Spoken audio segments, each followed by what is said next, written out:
it is with great honor I get to announce your next speaker. To start off and get a grasp on this friendship, the first time me and your next speaker ever hung out was she picked me up to go to a basketball game in Morgantown, and we're driving down the road and she says, "Oh no, my contact's falling out." And so I reach across to the console and I'm steering as she's driving, and for some reason she felt no need to let off the gas. So we're still going at 85 mile an hour down the interstate. And to top it all off, she had just got done telling me how she can't even read the big E without her. So that was the very start of our friendship. And the time we spent together has only opened my eyes for what she's done for organizations such as the FFA and 4-H and anything else in the community. And she just has a heart like no other.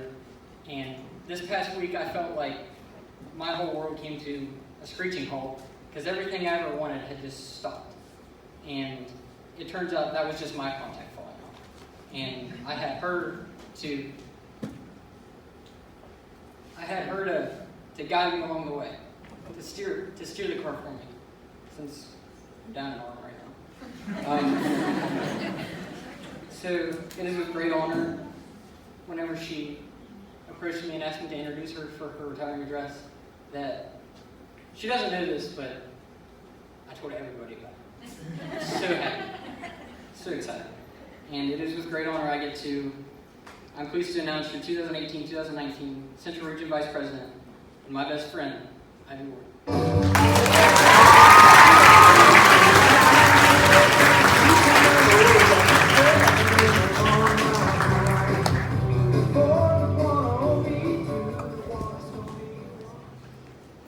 Utah, the 45th state added to the U.S. Average annual snowfall each year, 47 inches. State fish, rainbow trout. 3 odd little facts about a state some people forget exist. A state I, in fact, am in love with, and everybody knew it. But every time I told anyone how badly I wanted to travel to Utah, I always got the same response. Ivy, why the heck would you ever want to go to Utah? I didn't understand. My response was always the same. Why not? You see, when I thought of Utah, the only things I thought of were Bryce Canyon, Arches National Park, and the Great Salt Lake. Last summer, my parents finally had enough. They did not want to listen to me ask to go anymore. So we planned a trip. We would fly into the Great Salt Lake City, then we would travel to Arches, Bryce Canyon, finish out the trip going to Colorado for my dad so he could see the Rocky Mountains, and fly out of Denver.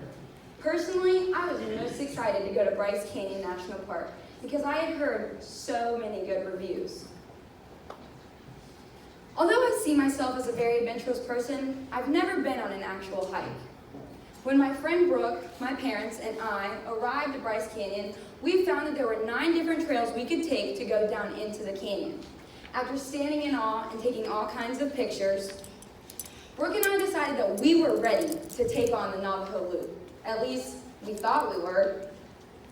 We began our 1.3-mile hike in fashionable tops, denim shorts, and of course, our Converses. Only equipped with a camera, GoPro, and the number one thing, absolutely no water. The whole way down, we took pictures and videos and laughed as we met other people. When we got to the bottom, there was barely anyone there, and we realized it was our time to start making our way back up. We had to stop almost every 4 minutes. We were 2 girls unprepared, out of shape, and thirsty. It took us almost 45 minutes to reach the top. But when we got there, the view was absolutely astonishing, breathtaking. I actually shed a tear because the thought came into my mind that the same God that thought to create me and you created this view as well, the one behind me. Then I turned around and I was instantly confused. This was not a new view at all. This was exactly where we started. Although this wasn't my first time seeing the view, it was my first time really seeing it. every gust of wind that eroded the soil, every drop of rain that moved a rock, every foot that crossed that path made it what we experienced that day. As agriculturists, we know a little bit more about soil than the average person. But my journey learning about soil started before my first day in ag classes. As a 4-H member, I was introduced to a remarkable pastor, mentor, coach, and friend. Roger Nestor was a legend in our state for teaching young people about soil science and training national winning, state winning 4-H land judging teams. And I wanted to be one of those people. Growing up, I was always asked, Ivy, when are you going to follow in your brother's footsteps and become a land judger? You see, both of my brothers competed on a team for Roger Nestor and ended up being national winners. But that didn't bother me at all. I said, I'm next, and I'm going to be way better than they ever were. When I started practicing for nationals, I led our team because I wanted to win. We were going to win. In April of 2016, I attended the National Land and Range competition in Yukon, Oklahoma. When we attended the practice contest, my whole team did extremely well. I'm talking like 4 perfect holes. I felt like it was finally our time to get that trophy we worked so hard for. The next day, I found out that there was a different plan in store for me. I found out that I was the drop scorer. Something I worked so hard for 5 years shattered in one sentence. My team ended up receiving reserve national champions and lost by 1 point. But I walked across that stage holding that trophy in my hand, feeling like I didn't deserve it. Until my coach, mentor, and friend reminded me I did. He said, without you, your team wouldn't be here. Without your team, you wouldn't be here. He reminded me it wasn't about what we received. It was what we did. I can look back now and see that he did not just teach me texture, slope, and erosion, but so much more than that. I see that inside every hole, I grew as a person. I see that all the long car rides, practices, and tough love made me who I am today. I see that the score I received does not make me who I am, but the adventure we all went on together. Take a second to think of your teachers, pastors, mentors, friends, family, anyone who has done anything for you. You would not be where you are today without them. They have deposited words of wisdom and given you tough love to get you where you are. FFA members, after this session, I urge you to go out those doors, text your friends and family, tell them what they do for you because they deserve to hear it. I urge you to walk out those doors, look your FFA teacher in the face and your ag advisor in the face and say, thank you for bringing me here and doing everything you do for me because I would not be here without you.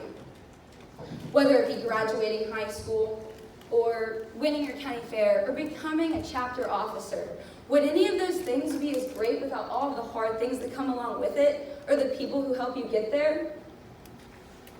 West Virginia FFA, life is one huge adventure, and I urge you to make it beautiful. And if you think it's not, remember, Utah was the 45th state added to the U.S.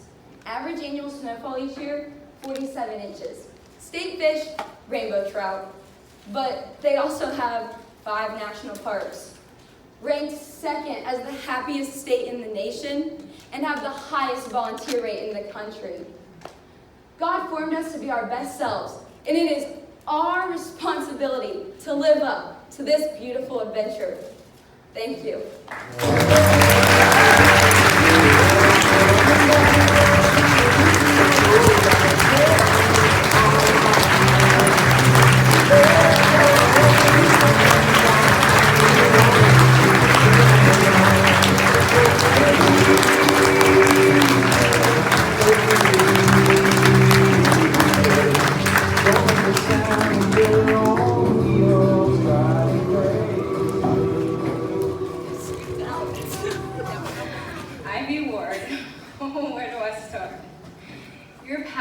and love for good music has taught us all how to be better listeners.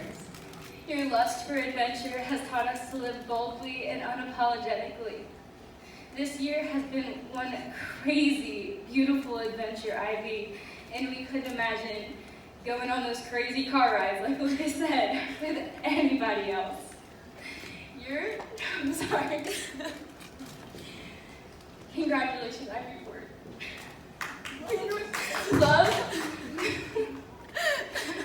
Love. I'm so sorry. Love, Levi, Johnny, Elizabeth, Nick, Kelly, David, Bree, and Carolina.